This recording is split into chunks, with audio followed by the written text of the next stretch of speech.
Hello. Today I'm going to be reacting to some more news in the UFC world.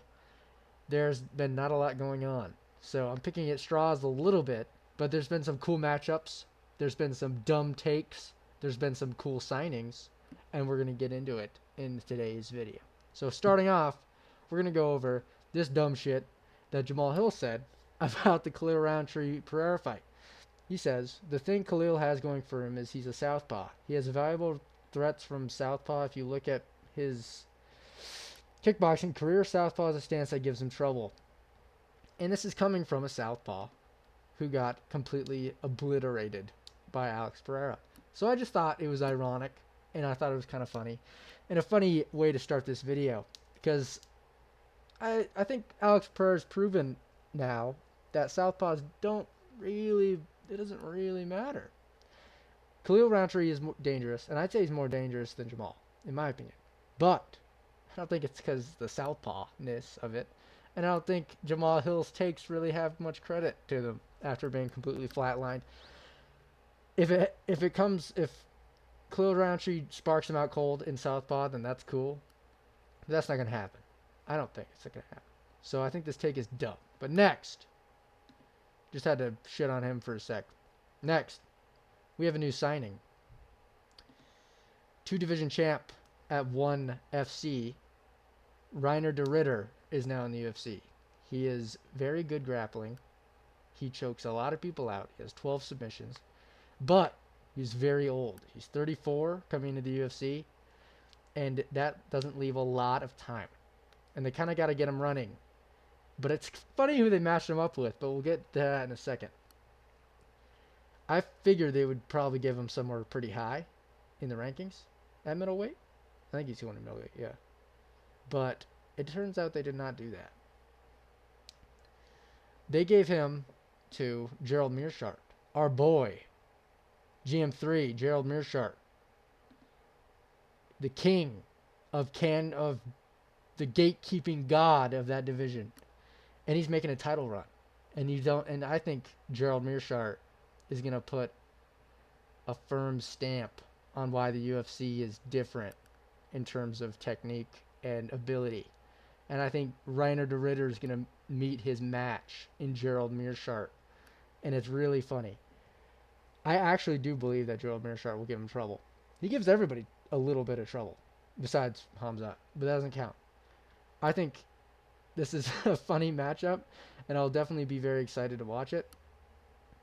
I don't think Reiner de Ridder goes very far in the UFC. I think this is a cool signing, but I don't think it's as cool as, like, shit. I forgot his name. They signed another guy from. They signed a Japanese guy. I forgot his name. Kaya Sakura. That's a cool signing. This one's a little weirder. But Gerald Meerschaert as his first opponent is really funny to me. And if he beats him, which I don't know, dude. Gerald Meerschaert's grappling is pretty good. So it'll be interesting to see what they do with that. Shit, 1 second.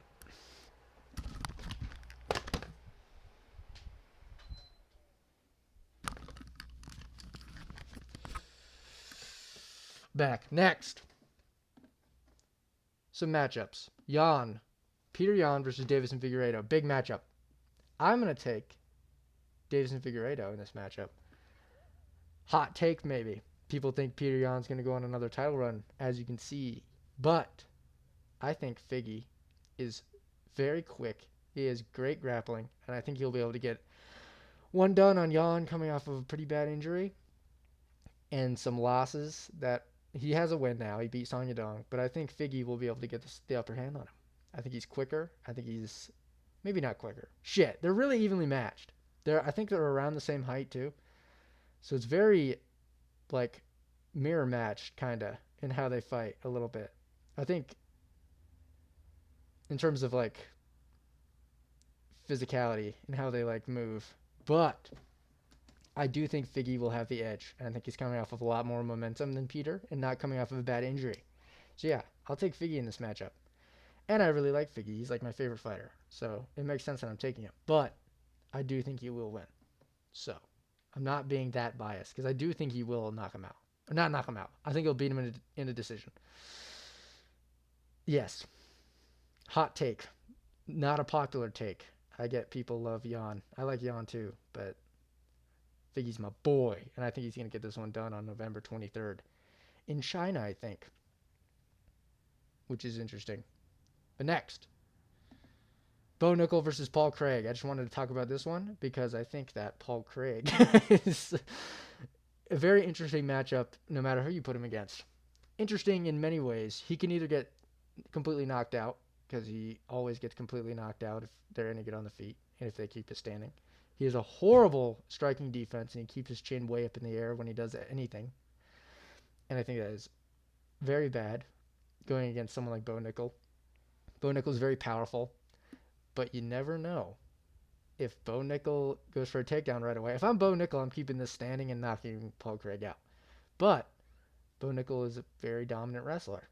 And one thing, the only thing really that Paul Craig is good at is catching you a submission that you don't think about and you're like, oh shit, and then you're done. You don't think about it and then in a flash you're out. And I think that's very intriguing for the dominant wrestler in Bo Nickel, the unexperienced fighter, I would say, in Bo Nickel. Paul Craig has a lot of weird finishes against really good people. So I think that this is very interesting. And I think he might be able to, to fluke it out. Paul Craig might be able to fluke it. I'm obviously going to pick Nickel, but I would not be surprised if Paul Craig flukes this submission win out from under the dirt like he has many times before. Just random wins. He wins against good people and then just gets knocked out by like mid people. So he's very like up and down fighter, but he is going down. I definitely think he's about to go out. But I definitely think this is a jump up for Nickel. I don't know how big of a jump up, but it's a jump up. And I think that it is tricky, a little bit tricky to get past Craig, which is so funny to say. And I really hope Craig wins because that would really, it would derail the Nickel hype in a really funny way. And yeah, I think that's what I think about that. Next, final matchup I want to talk about. Anthony Smith versus Dominic Reyes. Veteran battle. Just a little thing to cap the video off. I'm obviously going to take Reyes. I think Smith's over the hump. They're both kind of over the hump, but Reyes beat Jones, and Anthony Smith beat Jones on paper. So you see which one has more value. I think that Dominic Reyes, his last win was impressive. Knocked out. Anthony Smith's last fight was impressive for the other fighter. Delidze, coming off of like 2 weeks' notice, dog walked him. So I think that Reyes will definitely be able to get this one done. I think it will knock him out. I don't think Anthony Smith's chin is good at all. And I think Dominic Reyes is actually happy now and has motivation for the first time in a long time. So I definitely think he'll take it. But yeah, I think that's about it. Just covering some more news until this Saturday. Paris card takes place. Go watch my prediction stuff. All right. I'll see you soon.